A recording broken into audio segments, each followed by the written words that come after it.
अभी तो ठीक है बेटा।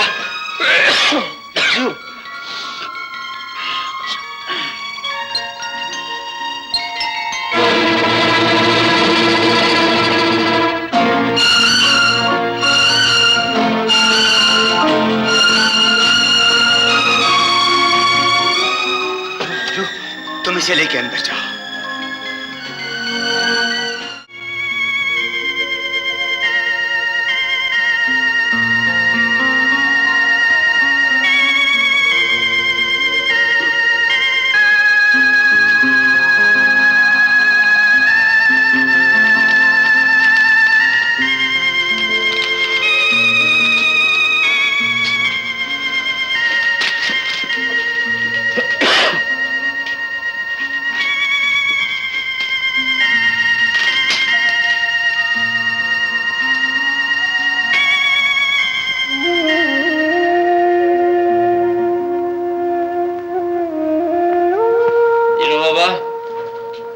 हाँ रज्जू।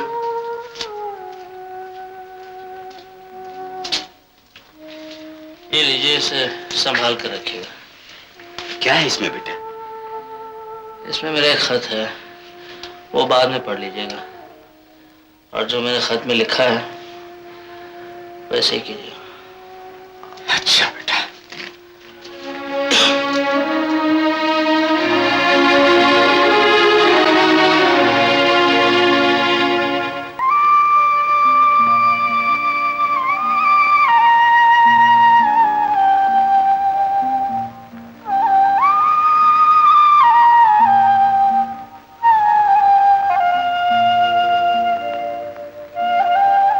बस। अरे प्रतिभा, आओ बैठो। अब तकलीफ मत कीजिए।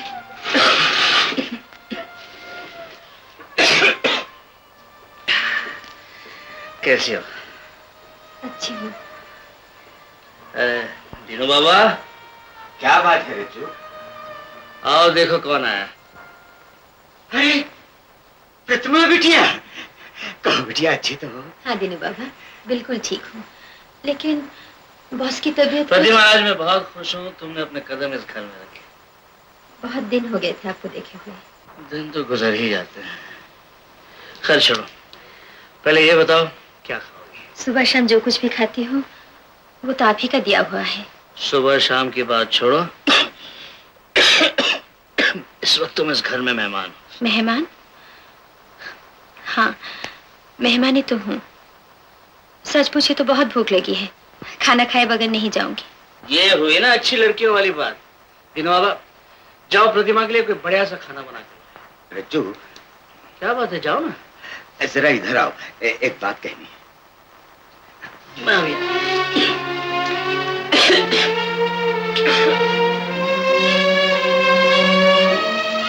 क्या बात है बेटा? तुमने खाने को तो कह दिया, लेकिन घर में तो अनाज का एक दाना भी नहीं है। अनाज तो क्या, शायद नमक मिर्च भी ना हो।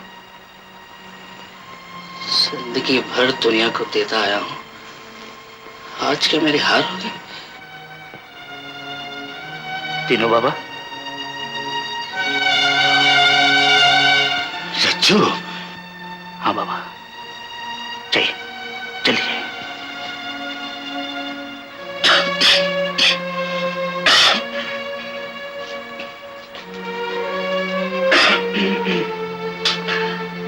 कब प्रतिमा, आज यहाँ कैसे भूल पड़ी?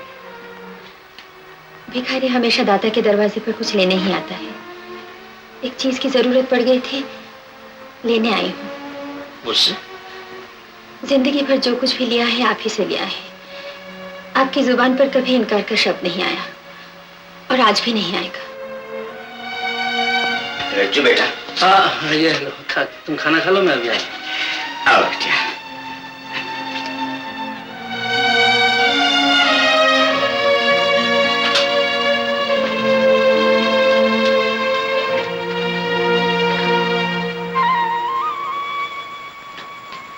भगवान, प्रतिमा मुझसे कुछ मांगने आई है,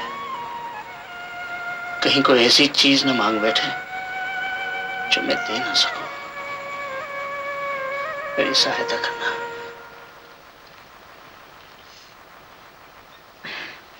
शायद अचार में मिर्ची ज्यादा है।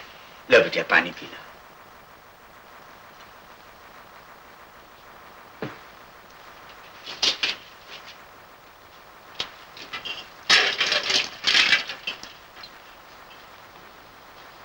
कहो प्रतिमा, खाना कैसा लगा? भगवान का प्रसाद तो हमेशा ही अच्छा होता है।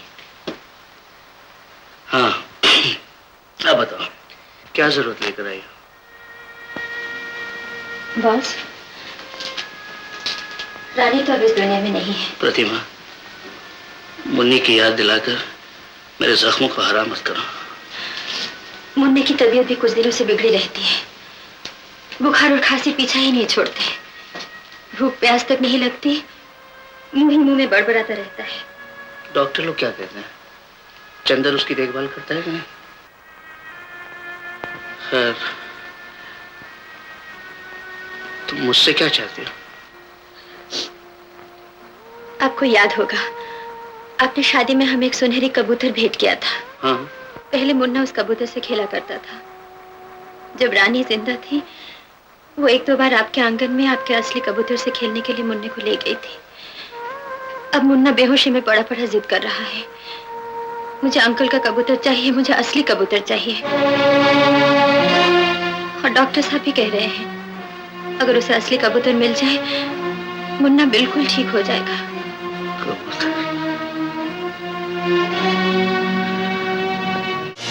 हे भगवान, तूने मुझसे हर चीज बारी बारी छीन ली। सब कुछ तेरा ही दिया हुआ था। आज तक जिसने भी मुझसे मदद मांगी, मैंने कभी इनकार नहीं किया, लेकिन आज प्रतिमा को इनकार करना पड़ेगा। उससे पहले मुझे इस दुनिया से उठा ले मेरे दाता। तूने मुझे एक शानदार जिंदगी दी, मौत भी शानदार दे। क्या हुआ बॉस? बॉस! दीदी बाबा, बॉस चले क्यों गए? बिटिया, तुम नहीं समझती। तुमने राजन बाबू से ऐसी चीज मांगी है जो तुम्हें किसी कीमत पर नहीं मिल सकती। लेकिन मैंने तो सिर्फ कबूतर मांगा, क्योंकि मुन्ना उसे खेलना चाहता है। बिटिया, तुम नहीं जानती, जब तुम यहाँ आई तो राजन बाबू तुमसे खाने के लिए पूछ बैठे। वो ये नहीं जानते थे कि घर में अनाज का एक दाना भी नहीं है। उन्होंने मेरे कान में कहा कि बाजार जाओ और कबूतर बेचकर प्रतिमा के लिए खाना ले आओ। तीनू बाबा, वो कबूतर बिक चुका है। बिटिया, ऐसे महान आदमी की किस्मत में ये दिन देखना भी लिखा था। आज तक मैं भगवान पर विश्वास रखता रहा हूँ, लेकिन बिटिया, अब मेरा भगवान से विश्वास उठ गया है। क्या हुआ?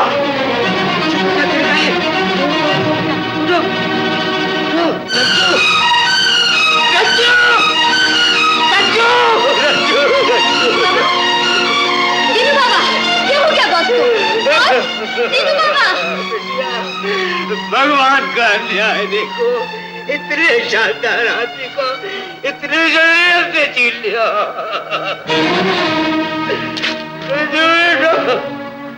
बॉस, वो इस दुनिया से चले गए।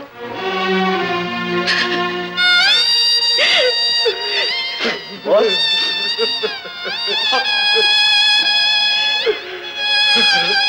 देखो प्रतिमा, मरते हुए भी इनका हाथ सीधा नहीं है। ऐसा लगता है अब भी किसी को ये कुछ दे रहे हैं। जीते जी तो बॉस ने मेरी कभी कोई मदद स्वीकार नहीं की, लेकिन इनके अंतिम संस्कार पर सारा खर्च मैं करूंगा प्रतिमा। नहीं चंदर, तुम्हारी ये इच्छा पूरी नहीं हो सकती। मेरे राजन बेटा का ये खत पढ़ लो। मुझे अपना अंत नजर आ रहा है। जिंदगी में मैंने किसी से कुछ नहीं मांगा, मर के भी नहीं मांगूंगा। चांदी की थाली बेचने के बाद मेरे पास कुछ रुपए बचे थे, वो मैं छोड़े जा रहा हूं। मेरा अंतिम संस्कार सिर्फ उन्हीं रुपयों से किया जाए। इस दुनिया में किसी को भी यह अधिकार नहीं कि मेरी चिता में एक लकड़ी भी अपने पैसे से लगाए। और दूसरी मेरी इच्छा यह है कि मेरी चिता मुन्नी के पहलू में जलाई जाए। राजन